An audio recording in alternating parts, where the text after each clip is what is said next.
dois parler aussi congolais. Non, tu n'aimes pas les journalistes. Qu'est-ce qu'ils font les journalistes? Ils font des photos. Ils écrivent aussi. Hein? Parfois méchamment, contre papa. Hein? Voilà. C'est au moins que vous écrivez de temps en temps des méchancetés contre son papa. Hein, Congolais.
Je suis toujours dans le peuple, en train de lui fournir des explications, de lui rendre compte de mon action, parce que c'est mon juge, le seul juge à qui je dois rendre des comptes, c'est mon peuple.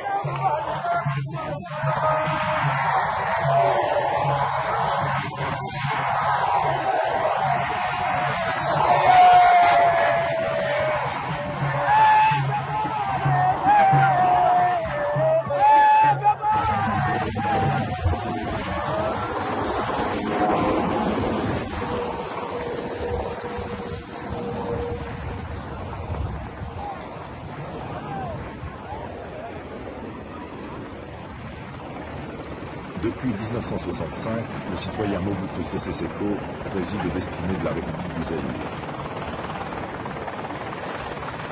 Mobutu aime naviguer sur le fleuve.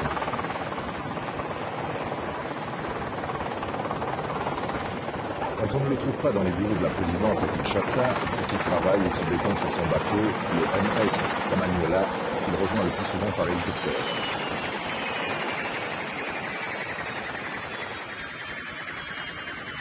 Mais le bateau sur lequel le président se retire volontiers 3 ou 4 jours est avant tout un lieu de travail et un centre de décision. Ministres, commissaires politiques, conseillers et diplomates y sont fréquemment convoqués. La salle à manger du Kamanyola abrite alors le Conseil des ministres. Langue de travail, le lingala. Ce dialecte, parlé par une grande partie des Zaïrois, manque pourtant de termes techniques. Certains points, tout ça qui n'ont pas la discussion de la comité permanente, la faire figurer hors du jour, soit la paix pour le banc ou malin.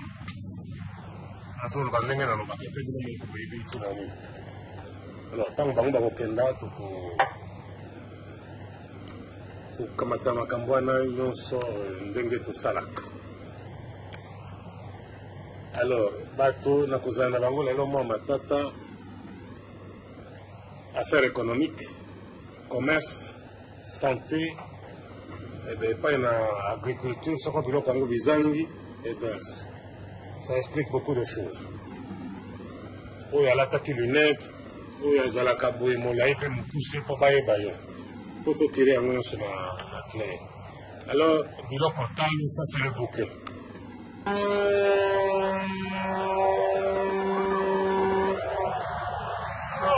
Lourd. Madame.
lorsque j'arrive quelque part, eh bien, le résultat de mon action fait que le Mukongo du Bas-Zaïre, il est Mukongo, il danse comme le font les Bakongo, le Moluba, eh bien, il est Moluba, d'abord Zaïrois, les tribus, les clans, régions, ça vient après.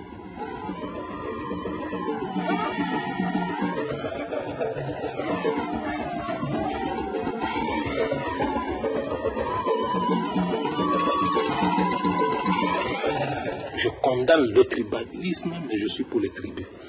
Je condamne le régionalisme, mais je respecte les régions. Je suis contre le clanisme, mais je défends l'existence des clans.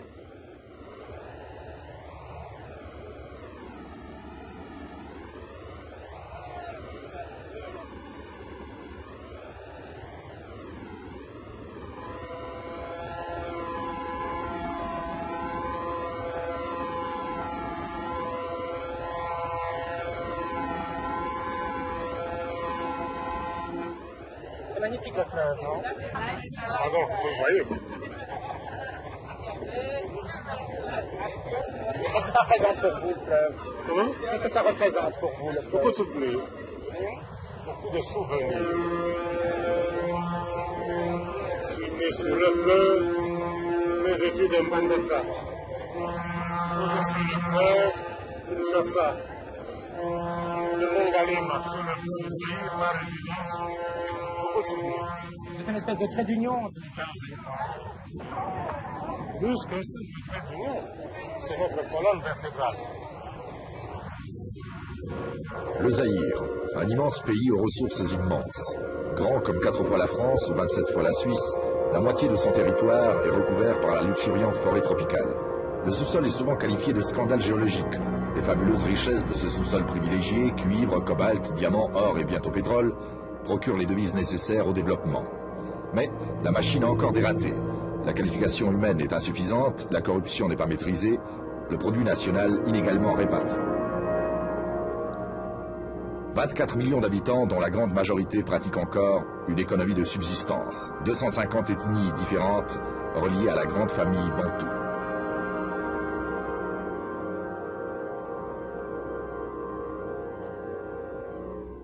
La voix du Zaïre, 7h, 3 minutes et quelques secondes ici à Kinshasa. 8h, 3 minutes et quelques secondes reste du pays. Kinshasa, les Zaïrois disent Kinlabel, l'ancienne Léopoldville. Entre 1,5 million et 2 millions de Kinois. Grand building, longues avenues rectilignes, une ville dans un parc. À part quelques dizaines de milliers d'Européens, Kinshasa est une ville africaine dont les quartiers autrefois réservés aux Noirs sont appelés la Cité. C'est un quadrillage de rues à angle droit, vestige de l'ancien colonisateur belge. Je dois être franc avec vous, ma jeunesse était plus ou moins orageuse parce que je n'étais pas facile non plus. D'abord, mes origines, des origines modestes, né d'un père qui était cuisinier et missionnaire catholique dans l'Équateur.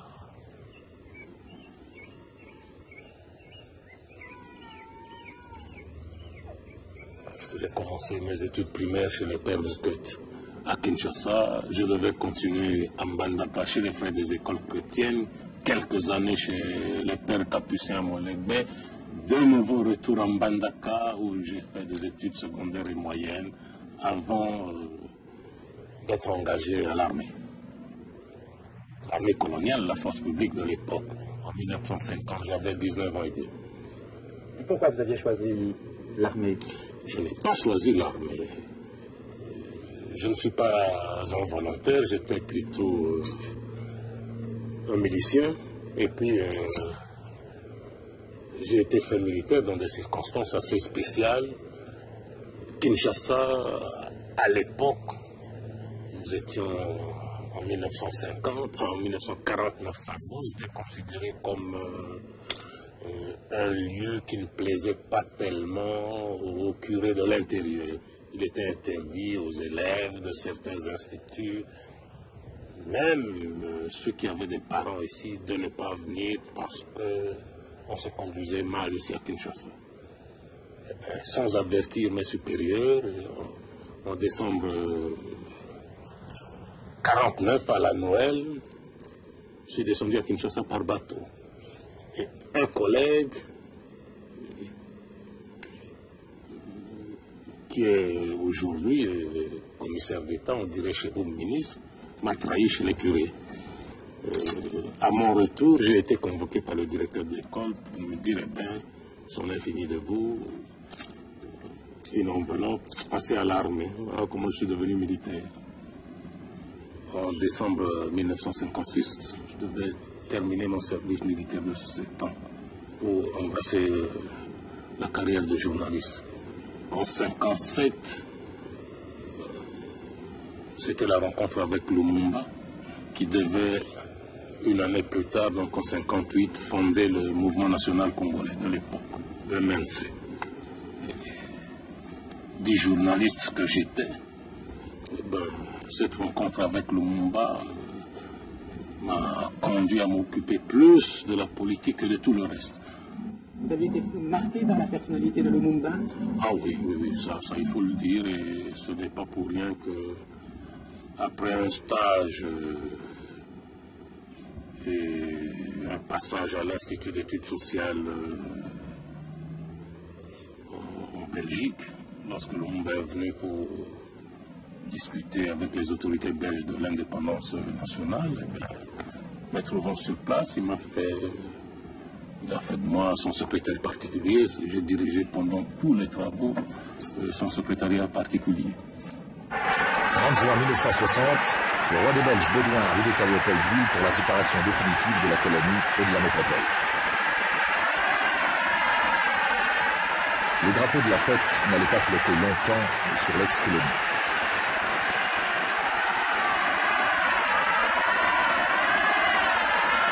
Pour équilibrer les tendances politiques, Joseph Kasavubu devient président de la République et Patrice Lumumba Premier ministre. L'opposition idéologique des deux personnalités porte en elle le germe du conflit qui ensanglantera l'ex-Congo jusqu'en 1965. Je suis Premier ministre de la République du Congo, comme vous le savez. Notre gouvernement, c'est un gouvernement national populaire qui représente toutes les fractions de l'opinion congolaise.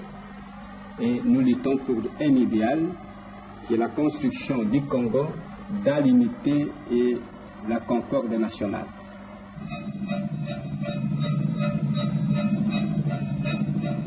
Huit jours après l'indépendance, le drame éclate. Mais dans le désordre, la confusion et la hâte, le jeune État congolais sombre bientôt dans l'anarchie sanglante.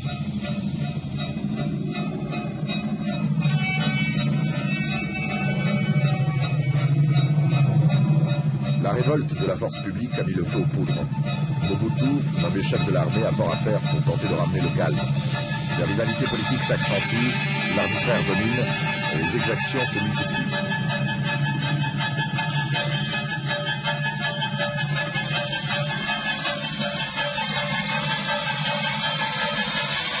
La panique s'installe. L'administration belge, le cadre européen prennent la fuite. Le vide administratif ne pourra pas être comblé par les Congolais. Le 30 juin à l'indépendance, il n'y avait même pas 5 diplômés universitaires au Congo ex-belge. Même pas aucun médecin, aucun professeur d'université, il n'y avait rien. Nous étions une colonie d'exploitation et non une colonie de peuplement où on devait s'occuper de la formation de l'élite. On ne s'en occupait pas. D'où le drame. Arrive l'indépendance, et bien un général belge qui commandait l'ex-force publique, Janssens, qui est toujours en vie, eh bien, il a réuni tout le monde à l'état-major pour dire, il a pris sa crème à la salle de conférence pour dire à tout le monde, mes chers amis, ne me dérangez plus, ne croyez pas qu'avec l'indépendance, il va y avoir des changements. Et il prend sa crème, il dit, avant l'indépendance égale après l'indépendance. Et ça a mis le feu aux poudres, avec toutes les conséquences que vous pouvez imaginer. À ces troubles graves s'ajoute encore le déchirement. La province d'Irantifère du Sud Kasaï se déclare indépendante. En juillet, Moïse Tshombe proclame la sécession du Katanga. Par Tshombe interposé, les grands intérêts occidentaux tentent de conserver les prodigieuses richesses minières de l'ex-Congo belge. Chers compatriotes, le 5 septembre 1960, nous avons évoqué, conformément à l'article 22 de la loi fondamentale, le Premier ministre, M. Patrice Lumumba, et certains autres ministres. Devant une situation qui devenait dangereusement explosive, le colonel Mobutu, chef d'état-major, à qui je rends hommage, a eu l'initiative de faire appel à nos universitaires pour assurer le fonctionnement des services publics de la République. Je suis intervenu pour la première fois en septembre 60. 2 mois seulement après ma désignation. Parce que il y avait un désaccord avec Lumumba. Certains procédés que je n'approuvais pas. Par exemple, il pouvait comme ça, sans me prévenir, aller dans un camp militaire et procéder à des nominations. Un tel caporal devenait lieutenant, tel sergent passait capitaine, commandant, et il signait devant les troupes à mon insu. Et puis ça ne pouvait pas me faciliter la tâche. Et comme je suis de nature qui aime l'ordre, j'ai remis de l'ordre. C'était ma façon de réagir. Pas contre la personne de Lumumba, mais parce que je n'aime pas le désordre. Pour remettre un peu de l'ordre au sein des forces armées et dans le pays. C'est ce qui s'est passé, ce n'était pas dirigé contre sa personne. C'est là que vous êtes pour la première fois intervenu directement dans la politique. Oui, jusqu'au mois de février 61. En créant le commissaire des collèges, le collège des commissaires généraux. Des commissaires généraux, oui. Et Lumumba à ce moment a disparu. Oui, c'est cela. En septembre, Lumumba, écarté du pouvoir, est placé en résidence surveillée par le colonel Mobutu. Il parviendra à s'enfuir. Pour chasser, il sera repris. Les autorités de Léopoldville le livrent alors pieds et poings liés à son ennemi Tshombe.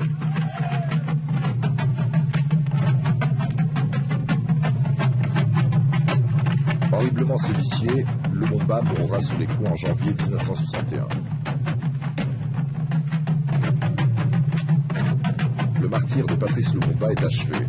Aujourd'hui, il est vénéré comme le héros de l'indépendance dans toute l'Afrique, même au Zaïre.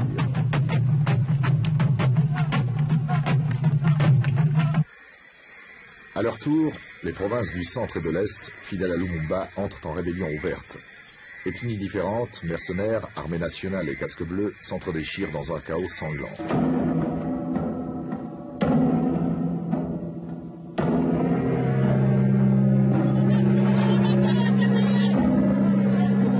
À l'Est, dans le Kivu et le Kivu, la situation est préoccupante.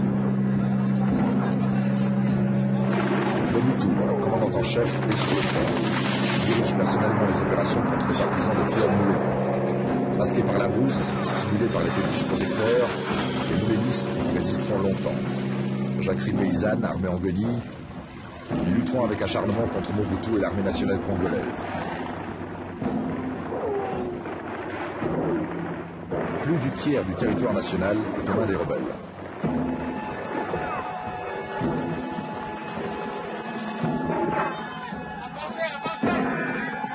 La situation politique se détériore de plus en plus. C'est l'effondrement et l'échec de la première République congolaise.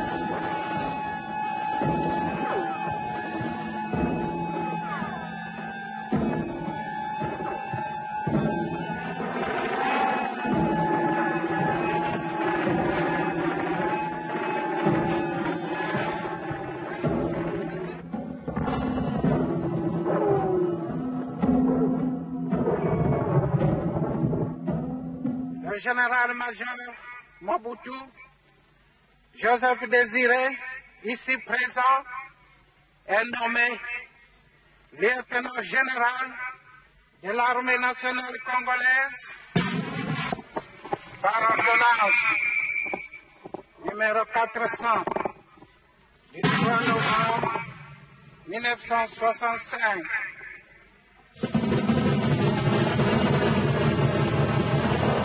Trois semaines plus tard, le 25 novembre 1965, le lieutenant-général Joseph Désiré Mobutu met fin à l'incurie et aux querelles partisanes. La deuxième fois que vous êtes intervenu là, dans la vie politique, c'était pour mettre fin, une fois pour toutes, au chaos, à l'anarchie, au désordre. qui provenait de quoi? De l'incurie des politiciens. Ça, vous le savez. Vous l'avez certainement lu dans la proclamation du haut commandement. Il fallait mettre fin à cet état de choses qui faisait que le Zaïre, à cette époque-là, était la risée de tout le monde. On riait de nous, on ne nous prenait pas au sérieux. Et aujourd'hui, je ne suis pas là pour me vanter ou vanter ce que j'ai fait dans ma carrière. Eh bien, on ne peut plus rire de nous. On nous prend au sérieux. Oui, nous sommes ici. La place de la Révolution. Mais ça s'est passé ici? Le 24 novembre 65, oui. De 17h à 0h presque. Qui y avait-il avec vous? Tous les membres du haut commandement, c'est-à-dire tous les généraux qui ont le grand commandement de l'armée. Nous étions au nombre de 13. Et pourquoi vous l'avez fait ici? Et pas... Non, parce que c'était chez moi, le chef. Chez le chef. Et pourquoi pas à l'intérieur? Comment? Ma femme était là avec les enfants. Et les garçons qui circulaient, il fallait venir ici.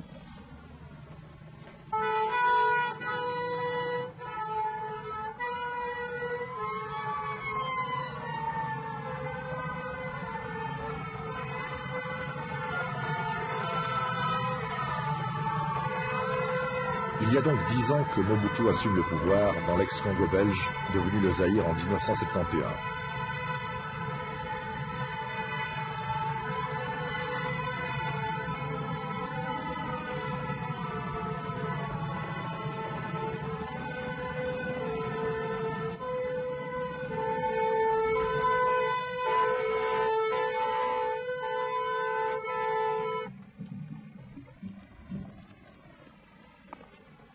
Musique au président de la République.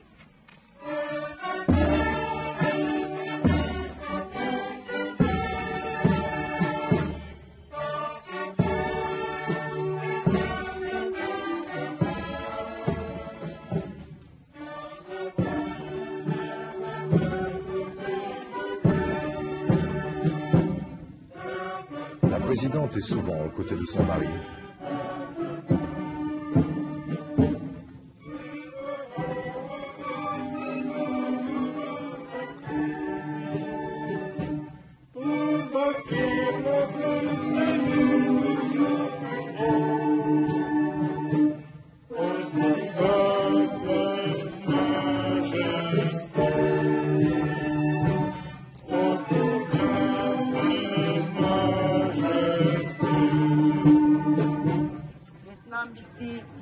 Talasalo, numéro 004243C de la Mécano, chef du détachement ici présent. Citoyen président, je vous invite à passer les troupes en revue. Plus rien à vous autres.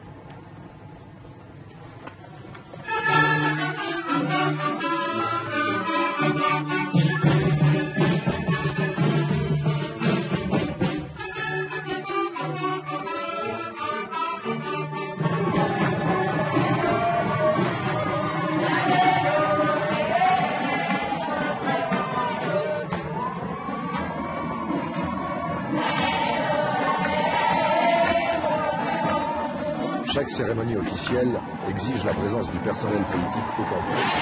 Ministres, responsables du parti, grands commis doivent prendre part à ces cérémonies presque quotidiennes.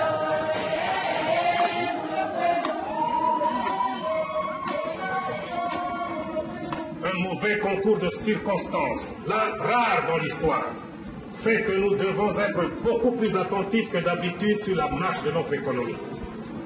En effet, le pétrole avant la crise de l'énergie nous coûtait annuellement 50 millions de dollars. Aujourd'hui, il nous coûte 200 millions de dollars. Dans le même temps, les cours de toutes les matières premières que nous exportons ont baissé dans des proportions jamais vues auparavant. Qu'il s'agisse du cuivre, de l'étain, du café, du cacao, du caoutchouc, de l'huile de palme. Le cuivre principalement qui représente 70% de nos recettes en devises et qui avait atteint il y a 2 ans un cours plafond record de 3 000 $ la tonne, est tombé à un cours plancher également record de 1 000 $ la tonne, c'est-à-dire 3 fois moins. Et entre-temps, à cause de l'inflation, les produits importés nous coûtent de plus en plus cher. C'est pourquoi, comme je n'aime jamais cacher la vérité, le Zaïre s'est trouvé par cette conjoncture dans une position financière difficile. Mais il ne faut pas vous alarmer, car la situation économique et financière du Zaïre n'est pas plus préoccupante que celle de la plupart d'autres pays.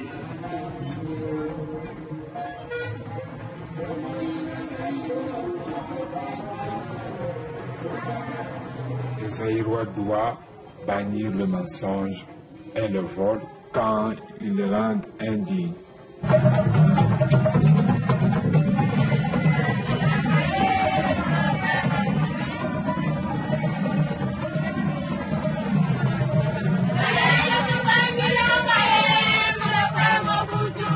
Le peuple zaïrois et moi ne faisons qu'une seule et même personne, Mobutu Sese Seko Okungwendo Wazabanga.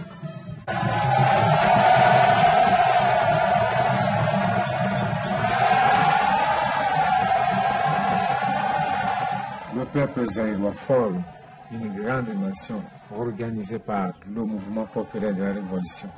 Il est conduit par un seul chef, le citoyen Mobutu Sese Seko.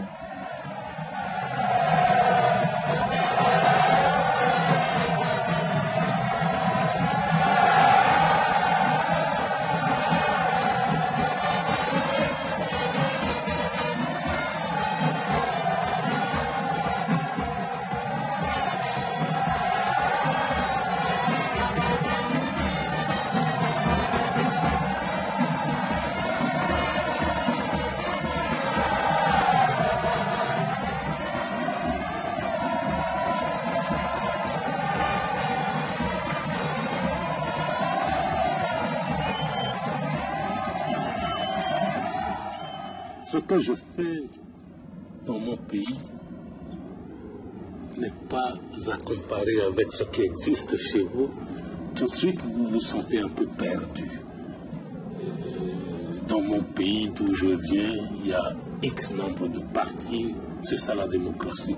Chez Mobutu, il y a le MPR, et tout de suite, vous me parlez d'un parti unique. Le MPR n'est pas un parti unique, c'est notre parti national. Et la différence, à mon humble avis, est de taille. Pourquoi? Voyageons à travers toute l'Afrique.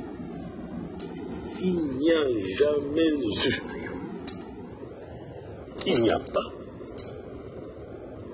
et il n'y aura jamais un seul village où vous trouverez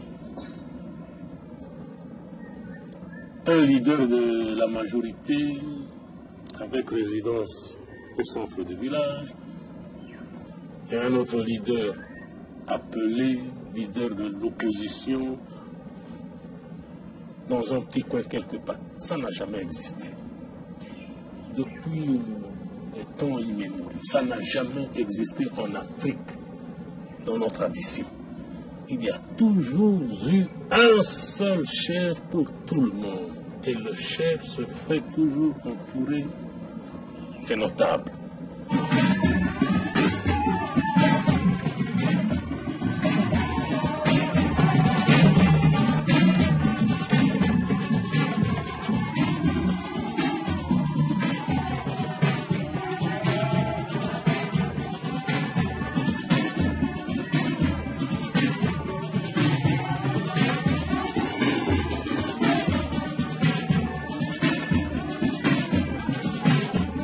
Quelle est la définition que vous donnez du chef africain?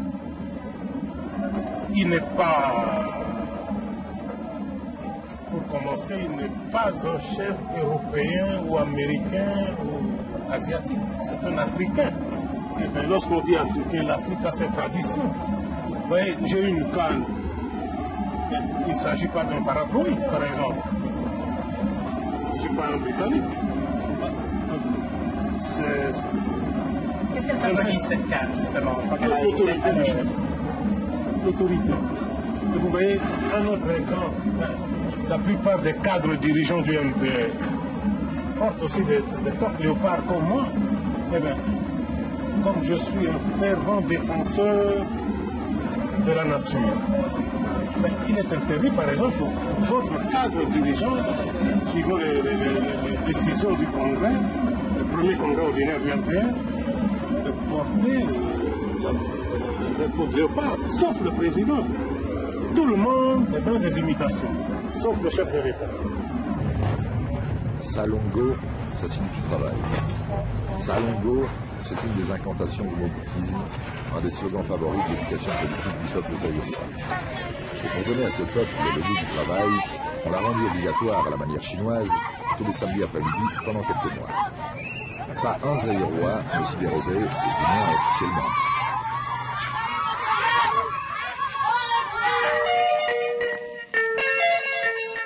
La voix du Zaïre, comme chaque samedi à 7h. Maintenant, je vous rappelle ce qu'il faut vous souvenir et retenir. 11h, tout le monde rentre à la maison. 14h30, plus de circulation. Donc, les véhicules ne peuvent plus circuler, sauf les ambulances et quelques véhicules de la presse. Et 14h, début du Salongo jusqu'à 17h. Salongo, c'est surtout la manière que j'ai imaginée pour faire aimer le travail, c'est pour pousser le Zaïrois à aimer le travail, à avoir cet amour pour le travail. Prenez maintenant la ville de Kinshasa. Il y avait 9000 mains d'œuvre pour la propreté, mais la ville était toujours sale. Maintenant, j'ai liquidé les 9000, ils doivent aller au champ, et la ville est toujours propre. Voilà un exemple. Et ceux qui le font ne sont plus payés pour le faire. Donc c'est la volonté de bien faire. Et il y a une belle chanson, on dit Salongo, Alina Moussa, Salongo aime le travail, Salongo, il adore le travail.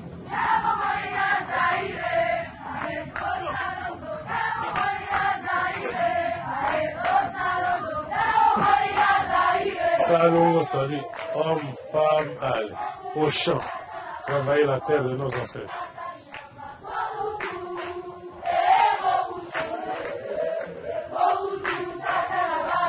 Mobutu, le père de la famille, Tata Labana.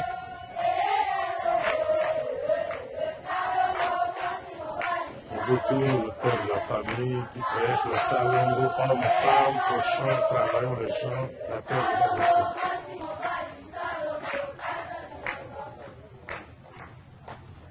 La journée dédiée aux dames, parlons des dames. Femme gardienne des valeurs traditionnelles. Vous êtes le seul à avoir compris qu'éduquer une femme, c'est éduquer toute une nation. Nous tenons particulièrement au respect de la femme tel que nous le recommande notre authenticité.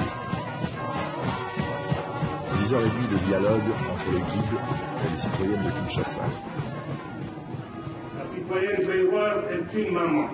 On lui doit du respect et de l'amour. Tout homme, aussi grand et aussi puissant soit-il, est sorti du ventre d'une maman.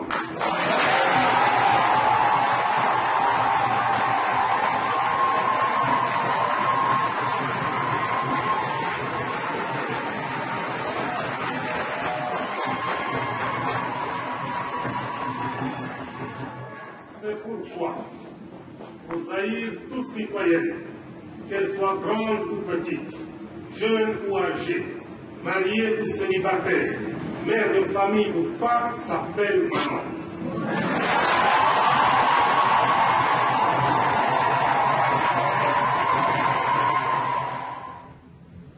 Excusez-moi, c'est toujours avec émotion que je la mémoire de ma mère que j'ai vraiment vénérée et que je vénère toujours.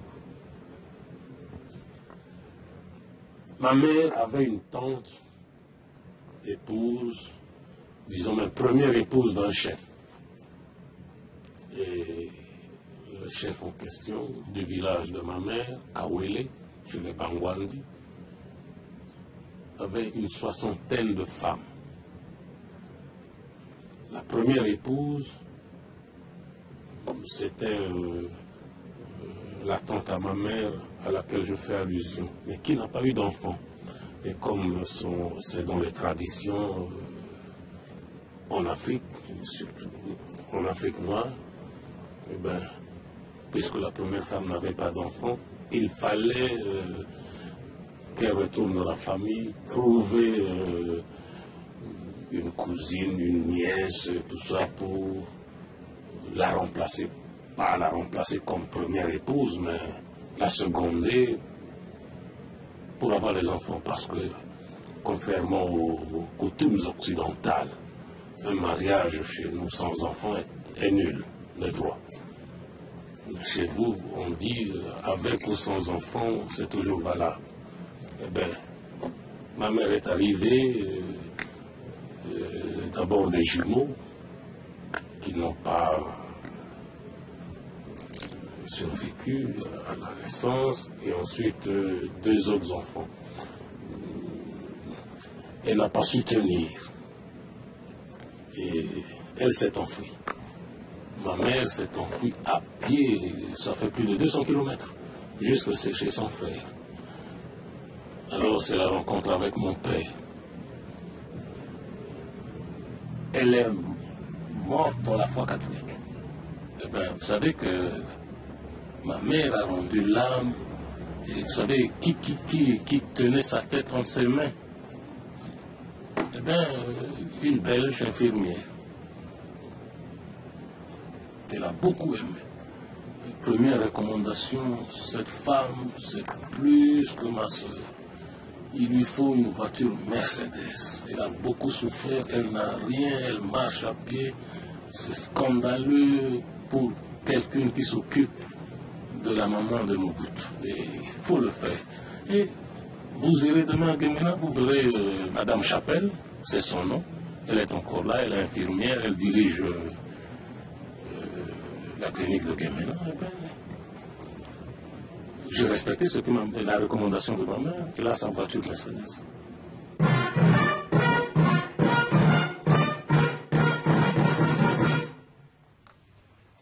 Je jure fidélité au président fondateur du mouvement populaire de la Révolution, obéissance à la Constitution et aux lois de la République d'Isaïe.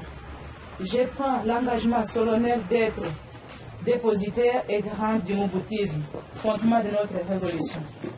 Je vous donne acte de votre prestation de serment en tant que commissaire politique. Très sincère félicitations.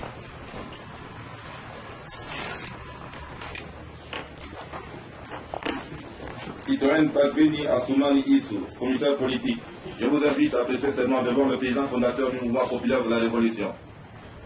Je jure fidélité au président fondateur du mouvement populaire de la Révolution, obéissance à la Constitution et aux lois de la République d'Isaïe, et je prends l'engagement solennel d'être dépositaire et garante du moboutisme, fondement de notre révolution.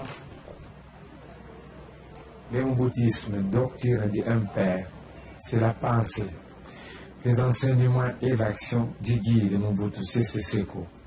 Il ne suffit pas seulement de comprendre la doctrine, encore faut-il installer dans l'âme.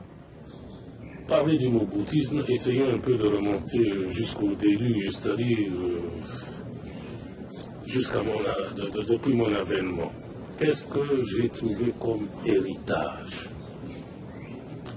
Eh bien,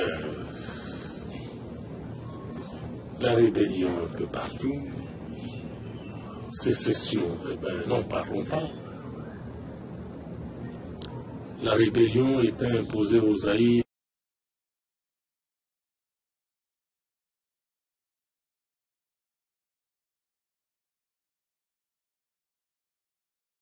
alors que j'ai connu cette politique de ni à gauche ni à droite.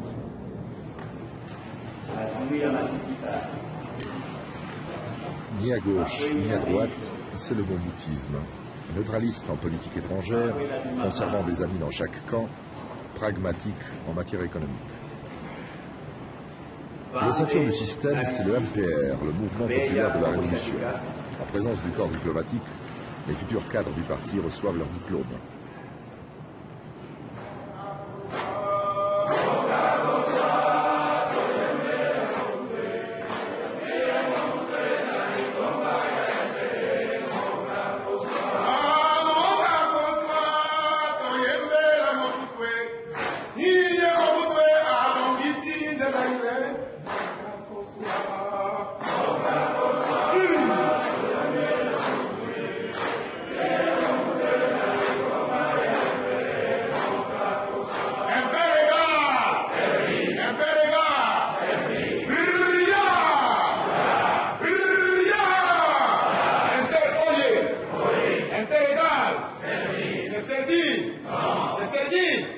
Nous chanterons et danserons. Nous chanterons et danserons.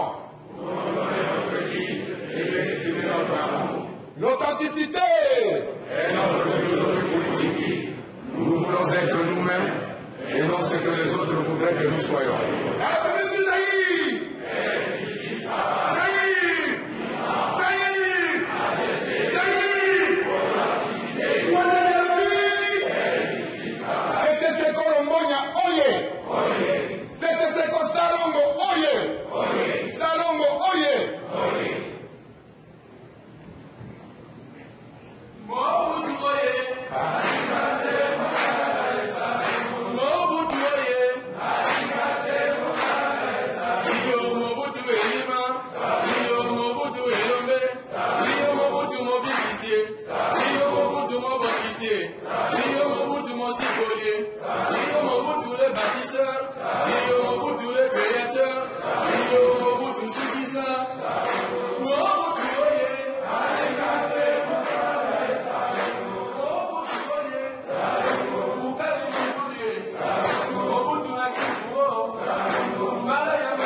Chini.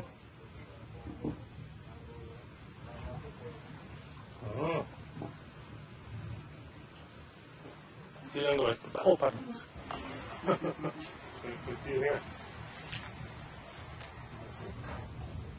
Comme le chef du bureau politique ou le directeur du bureau de la présidence, les conseillers les plus intimes sont associés à la détente d'une partie de campagne un dimanche matin.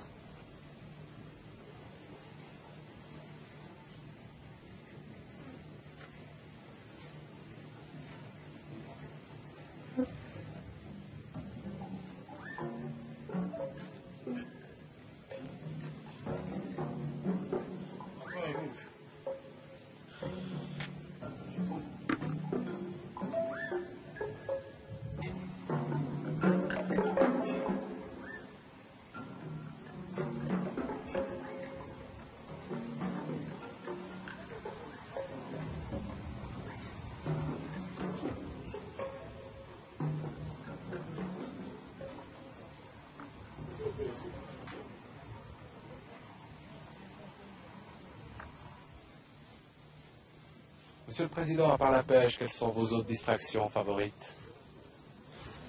La chasse. La chasse. Qu'est-ce que vous chassez? Oh, le gros gibier. Buffle. Éléphant, c'est difficile. Il faut y aller à partir, disons, de 4 heures du matin. Vous lisez aussi? Beaucoup. Beaucoup? Beaucoup. Et la musique? Oh, je n'ai plus le temps, pratiquement plus.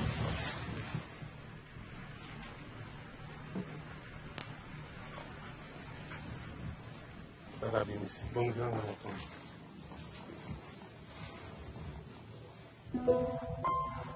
Le président a 8 enfants de la même et unique femme.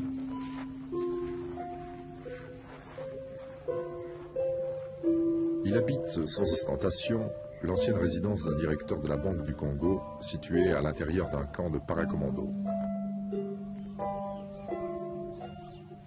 Dans les jardins de la présidence, il possède son zoo personnel.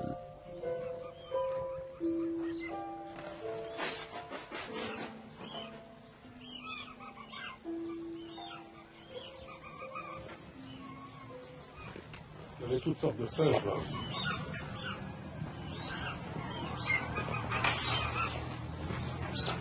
Il est beau celui-là.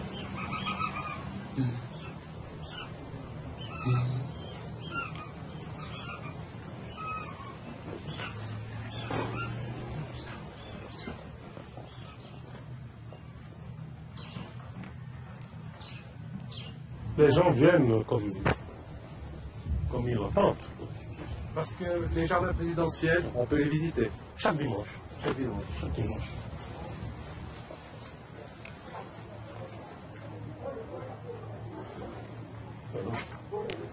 Ils boitent hein, à cause de l'eau. Il n'y a pas d'enfant. Venez, viens. Viens. Viens. Viens. Je ne peux plus le caresser à cause du bruit. Viens. Lorsque le chef s'assoit quelque part, il doit poser ses 2 pieds sur une peau de léopard.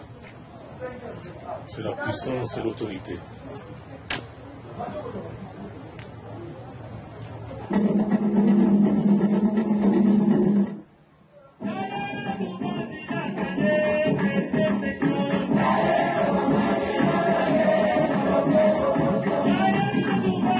Chaque soir, le programme de la télévision zaïroise commence par le journal télévisé. Voici le générique qui exalte la gloire du crime de la nation. Le citoyen président Mobutu Sese Seko est présent dans tous les secteurs de la vie du pays. Aussi, les actualités sont-elles largement consacrées aux activités quotidiennes du chef de l'État, suivies en permanence par plusieurs équipes de la télévision zaïroise. À travers la presse, la radio et la télévision, son image est projetée en force dans les cœurs et dans les consciences.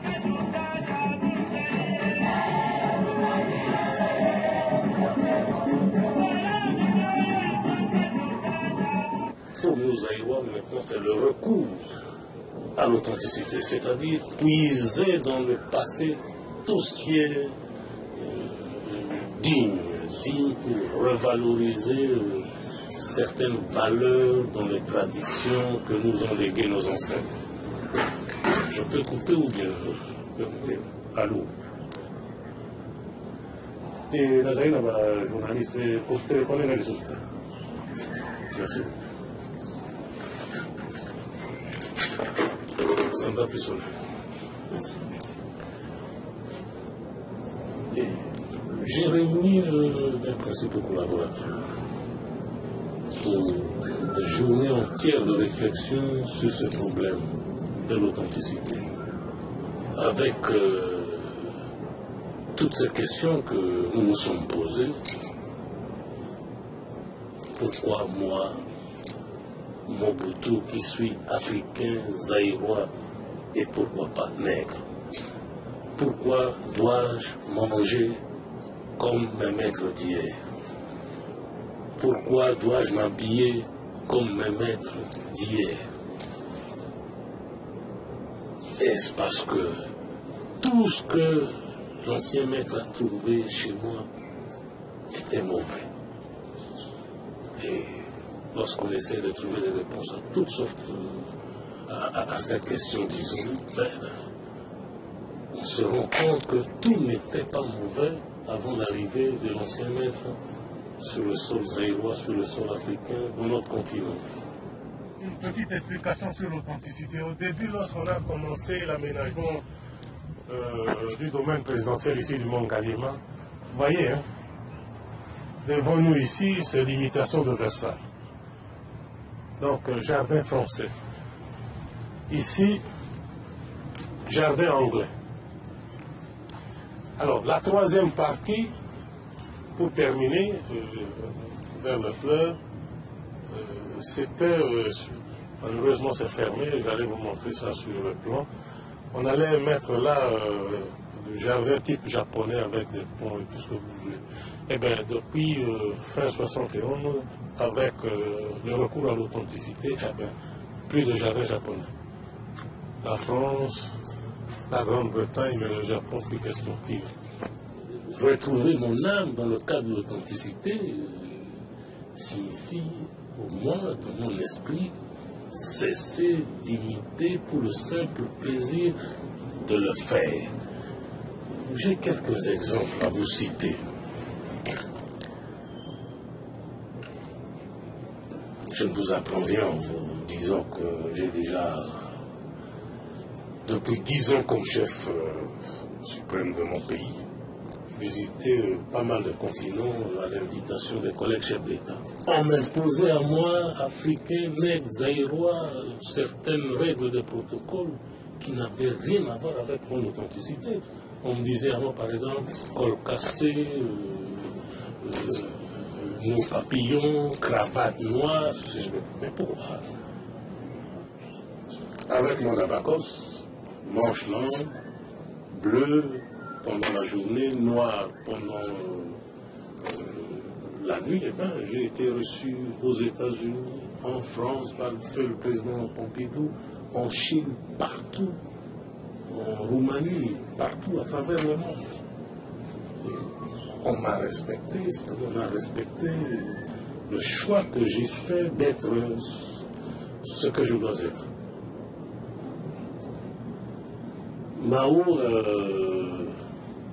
je l'ai rencontré à 2 reprises, il est resté le même. C'est l'homme des contradictions, c'est l'inspirateur. C'est un cas un peu spécial.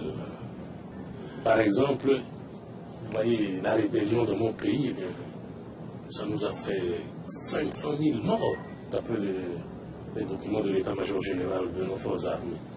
Eh bien, lorsqu'il m'a reçu, il n'a pas hésité une seule seconde à me dire, eh bien, vous voyez, vous ne nous aimiez pas, eh bien, on ne vous a pas laissé la tâche facile non plus. Nous avons aidé les autres qui vous combattaient avec des armes, des munitions, et nous étions derrière. Ce n'est pas parce que vous êtes là qu'on doit vous le cacher. Vous voyez, il faut être spécial pour le faire. Mais les autres, eh bien, ils seraient beaucoup plus protocolaires. Enchanté de vous voir, enchanté de faire votre connaissance, très heureux. Mais lui, brutalement, m'a dit, eh bien, j'ai aidé avec des armes, des munitions et des fonds.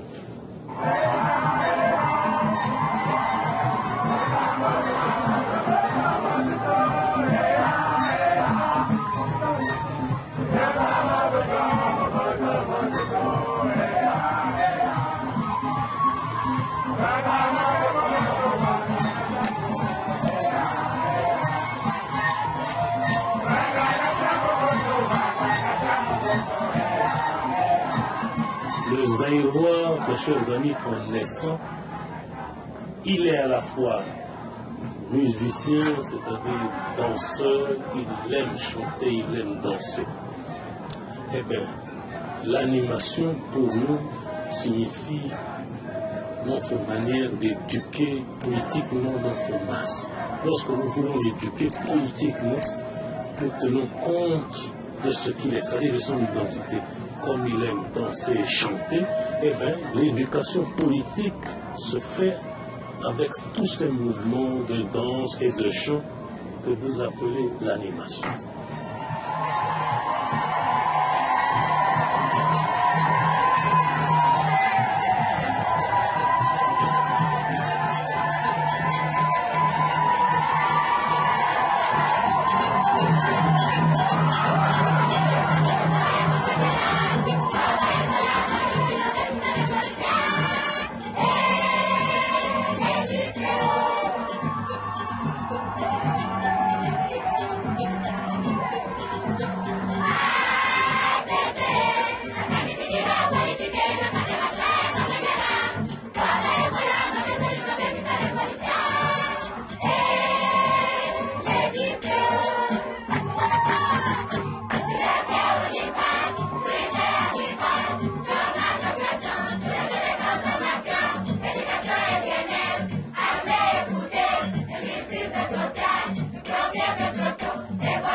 un compte rendu avec des écoliers au gré du hasard, sans le moindre protocole.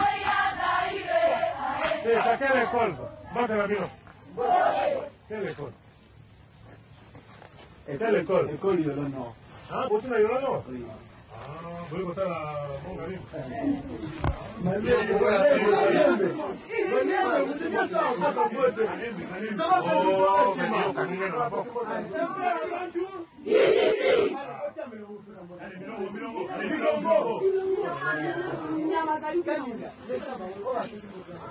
Allez, filles. Ils ont la classe, non, combien? Plusieurs classes. Cinquième année. C'est la cinquième? Oui. Ah, trois classes. Trois classes. Bon, bien. On va qu'il y ait un père avant tout discipline. Un père avant tout. Discipline. Un père avant tout. Discipline.